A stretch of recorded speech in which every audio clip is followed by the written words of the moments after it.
The ODI World Cup returns to the cauldron they call the Wankhede Stadium after 12 years. And a man that knows every blade of grass at that iconic stadium is right here with us. World champion Zaheer Khan, 12 years ago, 2nd of April.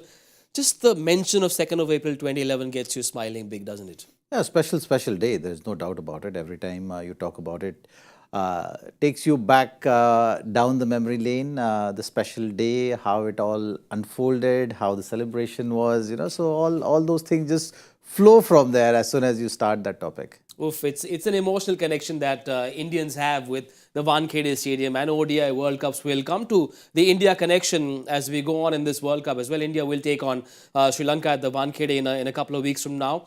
But today is about England versus South Africa. Not just at the cricket, it's the Proteas and the Springboks both in action on this very day. First the cricket, then the Rugby World Cup semi-final to be played at the Stade de France in Paris. South Africans are going to have a busy day, Mr. Bhattacharjya. Yeah, and in both sides, and rugby is also really big in their part of the world. And Sia Kolisi, apparently the captain of the rugby team, has also sent a message to the Proteas saying play well. And they're called the Springboks, but they also play with the Protea flowers. So they're also technically, they have the Protea flower out there. But I'll tell you what, I love rugby, and the reason I love rugby is that, for the one time a student in a school instead of getting punished for something, is celebrated. So in the school called Rugby, there's a school called Rugby where a boy called William Webb Ellis, he wasn't very good at football. So he was kicking the ball around, he picked it up and started running. Now what would happen in India? He would get caning, he would get hate, he would get detention. They invented a new game, rugby. And that Rugby's World Cup now is named after that boy. It's called William Webb Ellis Trophy. So it's played for the William Webb Ellis Trophy. So I love anything which is, a celebration of insubordination, as it calls. What a punishment. Huh? Name the World Cup after you. Sir, were you the kind of kid who would say, Mera ball hai, main nahi khelunga, aur bhag jate the? Yeah, there was a time like that. I think in everyone's life, there comes a time where you want to do whatever it takes to enjoy what you love doing. Yeah. So that is something which has happened with me also as a kid. I had the whole stumps to pads to bat to everything. So it's but obvious that you would get 3-4 chances. And if you're out, you're not never out unless you're bold. It's tough to imagine Zahir like that. Right? He's always very proper, very graceful, very dignified, not a word out of place, dressing proper as well. I can't imagine young Zahir being like that. Can you imagine this calm Zahir in that India-Pakistan semi-final match or the quarter-final match against Australia? Have you seen his expression then? That was different. Yeah.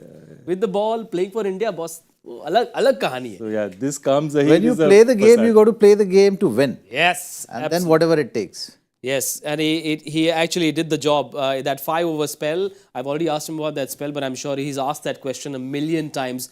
At the Wankhede though, no Temba Bavuma. Apparently he's fallen ill, and Aiden Markram, I believe, is going to captain the side, and we'll get you toss updates as well. But Temba Bavuma in the press conference, just to get the Wankhede crowd on their side, just had to mention the name Sachin Tendulkar. He said, as a kid growing up, Sachin, I looked up to, I heard of the iconic stadium, this Wankhede.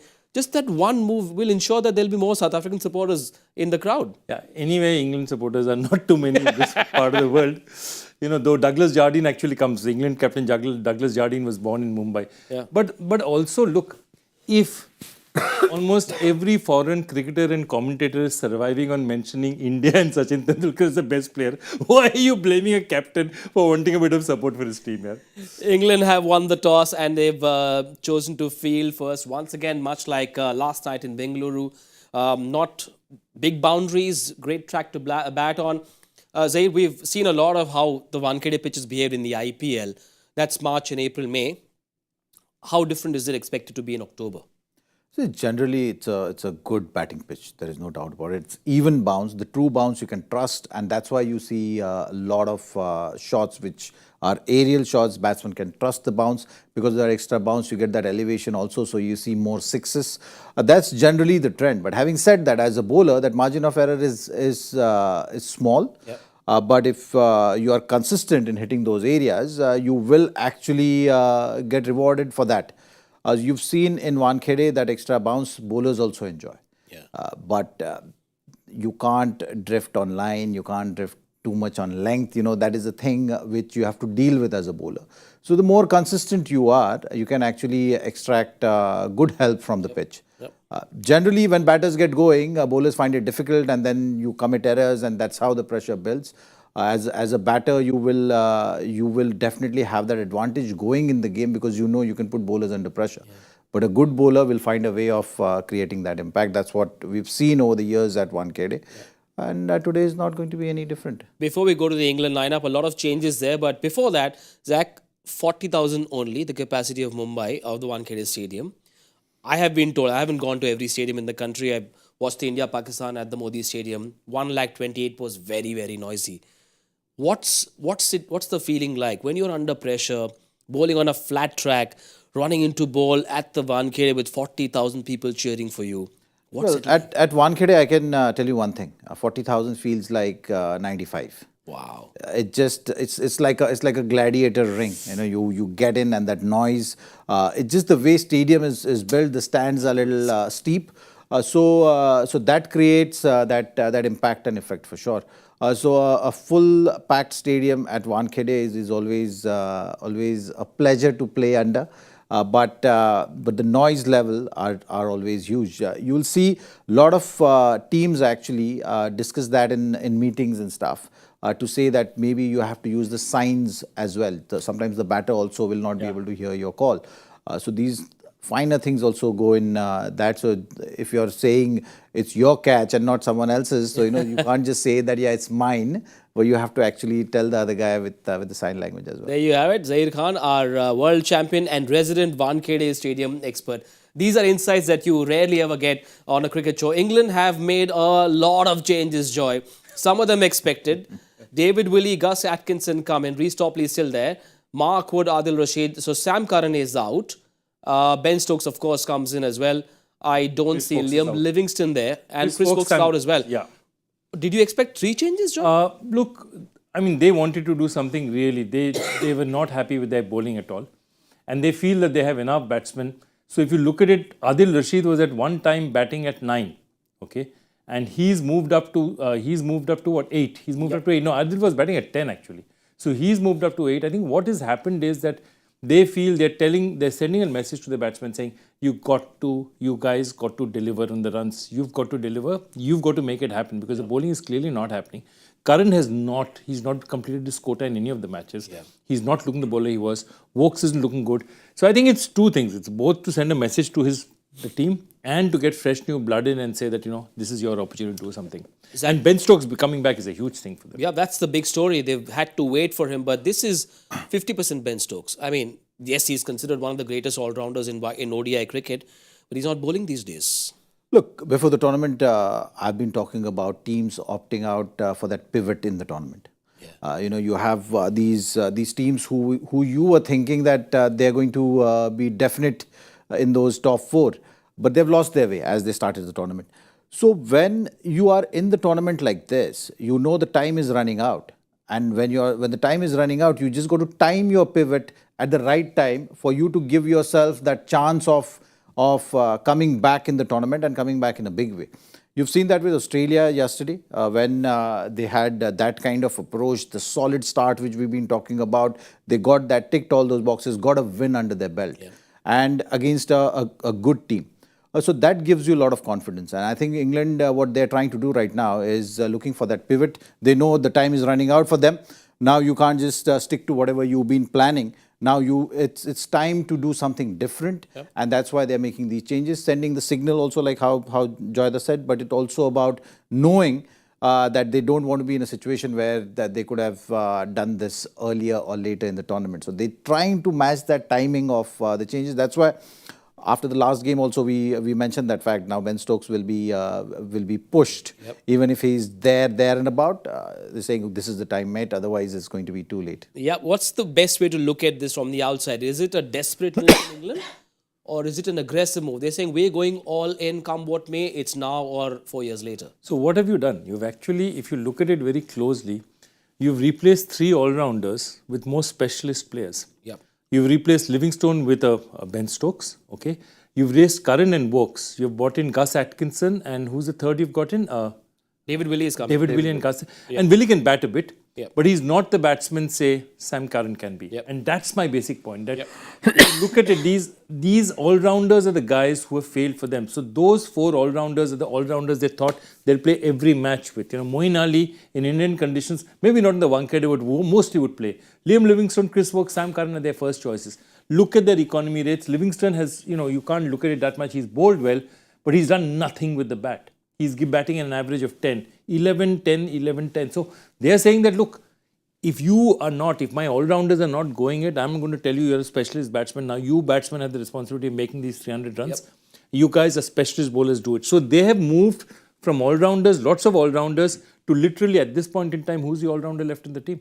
There are no all-rounders left in the team. Adil Rashid bowling. Adil Rashid to a certain extent, David Willey. David Willey can bat a bit, definitely. Is the role of these all-rounders overrated? If you have good specialist in-form players, then you can perhaps move away from trying to pack your side in with too many all-rounders. For them to have made 3 changes, perhaps goes to show that these are desperate times for England.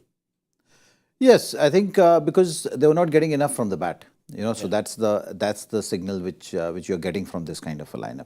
I still feel in that lineup Moeen Ali fits in, but they somehow reluctant to bring him in. Maybe the reliance on the seam bowling options is something they are opting for. But if him being there, you've seen what he can do in these conditions with the ball, with the bat.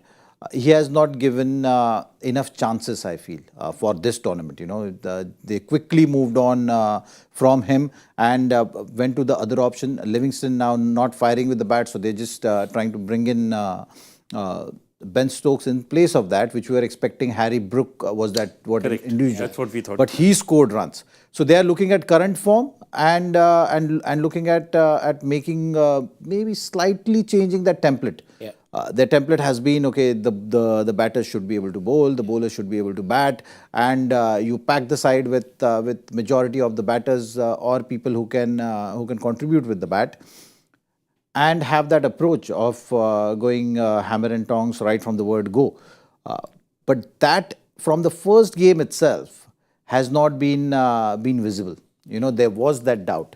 They were very tentative against New Zealand, and that just started to carry in the tournament for them. And that was a worry. I think they're trying to address that. So by reducing batters, you're putting more responsibility on the batters which are available at your disposal, which will give them that chance. It's a good batting pitch, so you don't need that extra batting cushion. It's just about people applying themselves better, focusing better, and knowing that if you don't do it, there's no one else to lean on to. When you have a star-studded batting lineup, that also is one of the issues at times you have to deal with, because everyone thinks that, oh, even if I get out, there will be someone else who will do that. But by the time you reach to that 5-6 wickets, suddenly the pressure gets to you that now what? So I think England is trying to address that situation in that way. Josh Buttler maybe coming up the order is another change which you can look at.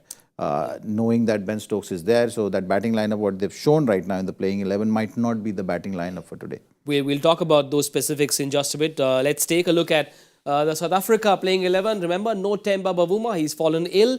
In comes 34-year-old Reza Hendricks. Otherwise they wouldn't have changed much if it wasn't for Bavuma's illness, Joy. No, absolutely. They didn't change much, and I think the way they're looking at it is that, look, the only thing that they would have said is that do you play the second, do you play Kudse or do you play Tabriz Shamsi? And they probably looked at this small ground and they would have said, there are a lot of people who still feel that he would have been useful out here, but they don't want to take the chance. Reza Hendricks is very interesting because the last time I remember Reza Hendricks being in India, when really a big part of India's thoughts were 2008 Under-19 World Cup. Reza Hendricks was the top scorer on the South African side. So he was playing in that Under-19 World Cup against Virat Kohli's team. Opens the innings for you? I think he opens the innings. Because see, again, what are you trying to do? You think that, okay, I've had one bad game against, a game I shouldn't have lost, but they had a couple of good games before that. So they'll say, I don't want to shuffle this batting order. Let it stay. With De Kock, just need somebody else going at the other side. And I don't want to move people like Markram, Van Dusen, Klaasen. You don't want to move them around now. Let them be at their place. Think of that Netherlands game as an aberration. It's over. Khatam. My only thing is that if I was South Africa, no matter what the conditions were, I'd look to bat first. because I don't feel this is a great chasing side. And it's worked to their advantage because England have won the toss and they've chosen to field first. So it works well for both teams. South Africa batting first have looked a little more comfortable than they have chasing. See, on paper, this side looks very good. Yeah. You have all your bases covered. Shamsi is that option if there is help in the pitch or something like that. You can always do that one change, which they've opted for because Wankhede pitch is not going to be that suited for spinners. You've seen spinners being under pressure on a pitch like Wankhede. So that's why they've gone with 4 proper seam bowling options. Yeah. And Keshav Maharaj and Makram is going to be their 6th option. Yeah. So that's the plan. I think when you're looking at that batting lineup also, they wouldn't mind batting first. Quinton de Kock has been superb with the bat in this tournament, especially when they're batting first. The last game also they've not had a great run with chasing the total. So I think they will be feeling comfortable that they're batting first, get runs on board. You have the bowlers then with that intensity and momentum going there and executing the plans for the team and getting you over the rope. So that is something which is very important from South Africa. Another challenge which they're going to have from this match is that the scars of previous World Cups. We often now suddenly everyone were talking about, okay, these are the dark horses. These guys have it in them to win the tournament. They can really create an upset with everyone's calculations. They've done exactly what they're known for, which is succumbing to pressure, I think. And now suddenly the chatter is around that. Yeah. So when you're playing against a team like England, it's a strong side. This is the ideal game for you to get out of that because you had a tough day, you've come back, you've had a great day against a top team, which everyone were rating. So that gives you suddenly that lift which you're looking at, and you're not spending too much time in worrying or second guessing. That is something which is very important for South Africa because if they are not able to pull this game through, then the pressure is going to be immense. And we've seen this team faltering under pressure. So that's the challenge which lies ahead of them, ahead of captain, ahead of the team management, that momentum. But if they get through, then it's going to be on the other side for sure because that's how things roll for you. So I think from that point of view, this is the most crucial game of this World Cup. Both the teams having lost to, say, Afghanistan and Netherlands. Both the teams are capable of being there in the top 4. So this is definitely an interesting game for both teams. Joy, cherry picking from history is not always a bad thing, is it? Especially in sport. No, absolutely. I mean, everyone remembers what's the last title they won in Dhaka in 98-99, and that's the last time South Africa won an international title. Yeah. But see, I'll tell you one more thing. I feel England is even in a more desperate position because if you look at those top 6 teams, let's face it, why they might cause upsets. Nobody thinks at this point that Sri Lanka, Bangladesh, Netherlands, and Afghanistan have a serious chance of making the semi-finals. Nobody, they're lesser. Yeah. This 6, who of the other 5 in the 6 have you beaten? Yeah. Now, whatever happens, South Africa has beaten one of those other guys. They've beaten Australia. Yeah. Okay, so they have one match where they've made a difference. England has only beaten Bangladesh. They've not beaten a top side. Okay, yeah. So somewhere, if England lose this, that means they have to win the next 5. I'll tell you who South Africa play. They play Bangladesh next after this, followed by Pakistan. That's not an easy game by any stretch. They play New Zealand on the 1st. That's what's lined up for South Africa. Not easy at all. But I feel that if South Africa get through this match, they're 3, they will fancy themselves against Bangladesh and Pakistan to put 5. And then say that whatever happens, I have a last match against Afghanistan to get my that's their cushion. 6th win. Yeah. So I'll tell you, it's all about who beats whom in the top 6. Yeah. Because you're taking points off him and you're giving yourself extra points. Well, their pre-tournament budget sort of got disturbed a little bit because they would have expected 2 points from Afghanistan and from Netherlands. Now that's disturbed. But, on a batting beauty like this, you're going to watch a clash between 2 on skill, on ability, on power hitting, on all those parameters, form aside, on all the other parameters. These are the 2 of the most big blockbuster batting sides. Take a look at the names there. Quinton de Kock, 200s of the World Cup already. Markram, fastest 100 of the World Cup. We know how dangerous Klaasen is. Miller has finished a lot of T20 games in India.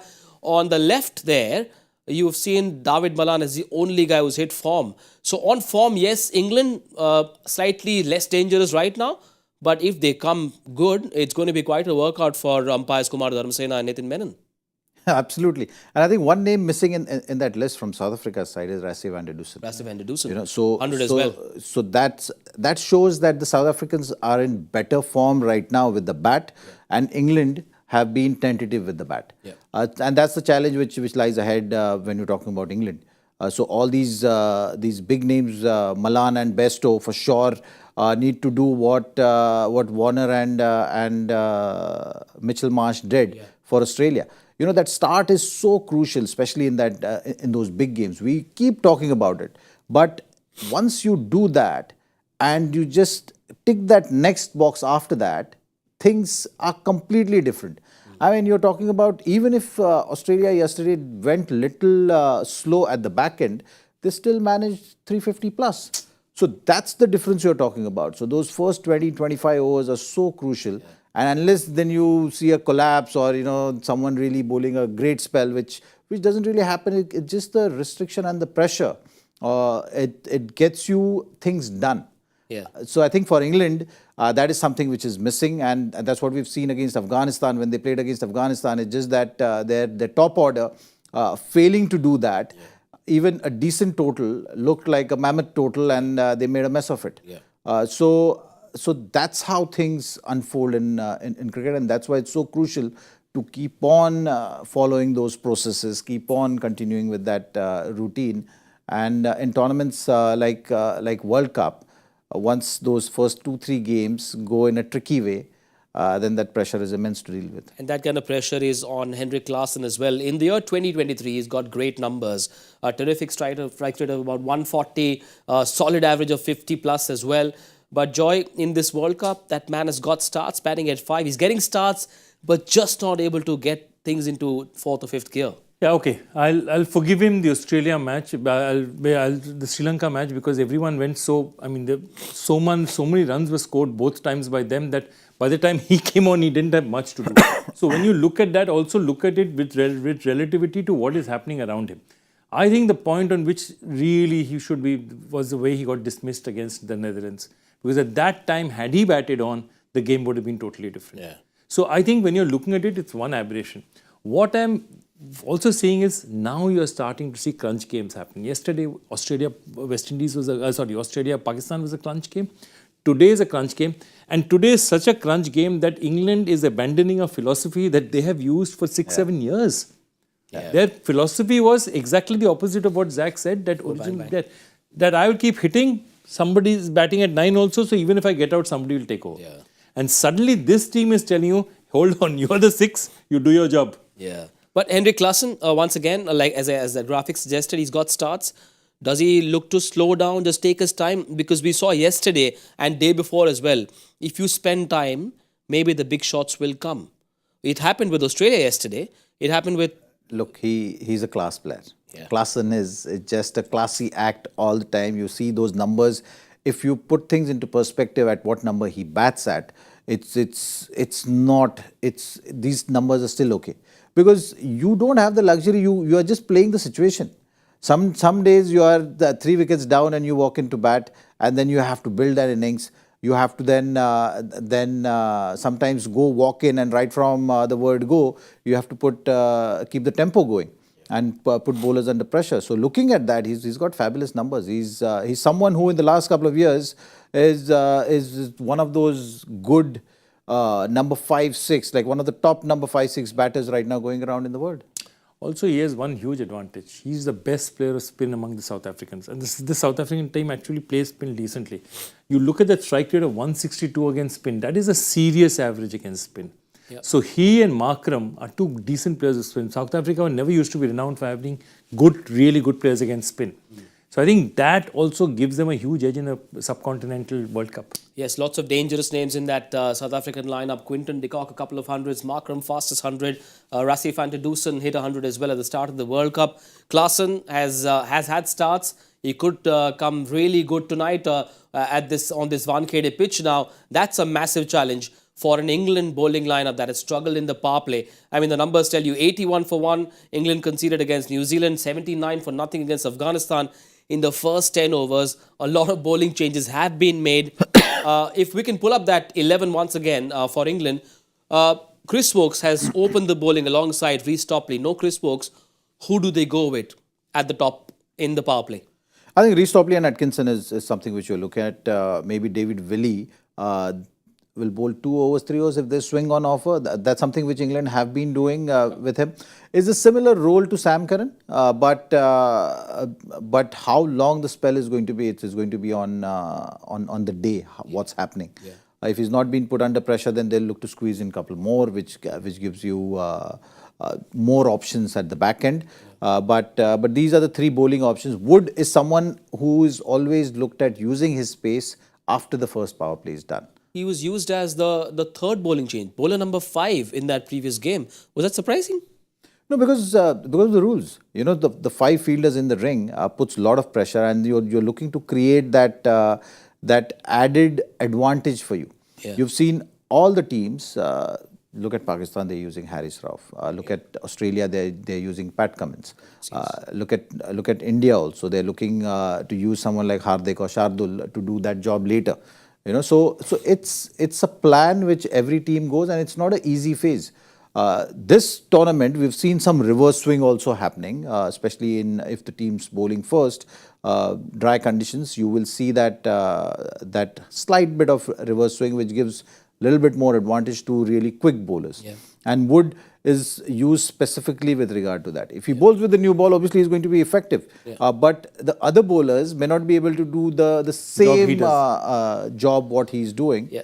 So that comparative Wood is going to create that X factor, and that's why England is looking to use Wood with those kind of attributes and challenges. So, I mean, absolutely. And Wood, again, the other bowler in that area, Lockie Ferguson, again, using a bowler at that time when you're using an attacking option rather than a defensive option between 11 and 40. Yep. So, a lot of teams use spinners, but they'll use one premier fast bowler who's really quick, who doesn't need so much of swing, doesn't need the ball to be very new, but is really fast. So I think Wood does that for them. Gus Atkinson is an interesting character because he's really exploded this summer. Plays for Surrey, plays for the Oval Invincibles. Supposedly one of the fastest. He's as fast as Wood. He's been clocked at 95, 96 miles per hour. Yep. He's really, really quick. And his first match, take a look at that. I mean, 6 wickets. This is the England X Factor. This is the list A career. So you can make out he's played very, very little cricket, but he just burst on the scene. And in his first T20 match that he played for England, he took 4 wickets against New Zealand, and really the thing about him was breakthrough pace. Yep. So that's what they're looking at, somebody who's really quick. Yeah, they need some spice, England, with the bat and the ball. They're bowling first. They won the toss. The man that will bowl alongside him in the power play, Reece Topley, has bowled 10 overs in the power play so far in the World Cup, hasn't played every game. He's picked up 3 wickets. Tall man. What's he doing right, Zach, for you? Using his height very well. He's in good rhythm. And I wonder what it is. Has got the variations as well. Yeah. So that is something which goes in his favour. He has been struggling with injuries right throughout his career. I mean, one thing which is going against him is that he's not been able to stay on the field consistently for long duration. You've seen it in IPL also. He had that fall shoulder injury. You've seen in the previous game also while fielding. He had a bad fall on the knee and was doubtful to finish his quota of overs. Managed to get through, so it's nothing serious. But with him, that one challenge has always been there. With his bowling, he has always been very good. Can swing the ball also. Alters the length, has control over length. So all those attributes which a bowler needs to make an impact at this level, he's got everything going. Mumbai boy, Jofra Archer, is among the travelling reserves. He will be sitting in the dugout, maybe inside, and he'll be watching his team trying to beat South Africa in what seems like a must-win game. There's always an MI connection, and I've been told there's a Dwayne Smith MI connection to today's Joy Factor question. Okay, yeah, take a look. There is a Dwayne Smith connection. Let's bring it up. Yep. Joy Factor, today's question. Yep, there it goes. What started just after Dwayne Smith was dismissed for a duck by Tinashe Panyangara? Okay, the name is unusual enough, so you can search pretty quickly, but something happened after this, just after Dwayne Smith was dismissed for a duck. I can guarantee you those passionate fans, especially from the North Stand gang, they're very, very active on Twitter. If they're not at the Wankhede, which is unlikely, I'm sure they'll be Googling a way to figure the answer to this one. So quickly send in your entries for Joy Factor, and I promise you, it won't be a flying kiss. It will be a thumbs up. He's been promising everything on my behalf, Just he's exactly going down Gaurav Kapoor's line. Yeah. Gaurav used to make unrealistic promises, money back, guarantee, red tables. He's on the slippery slope. Sir, now. if I'm going he down doesn't know Gaurav, where he's heading. if I'm trying to do that, I think I'm on the right track because Kapoor Saab is Kapoor Saab, the best in the business there is. Well, that's it. We're done for the pre-show. Quick reminder, England have won the toss and they've chosen to bowl first. Predictions? 50 overs. No, it's just going to be high scoring, I think. High scoring match. I'll say 340 for South Africa. 311. Only? I've just... Sir, Quinton de Kock, sir, former MI boy. Money, I know, but the name, just the number came to my head. I have no idea why. See, the Wankhede Stadium is hosting its first World Cup match this time. So I'm going to say 351 ka shagun. Sahi hai. 340, 351, 311. Send in your entries as well and we'll see you after 15 overs on Cricbuzz Combox. Bye for now.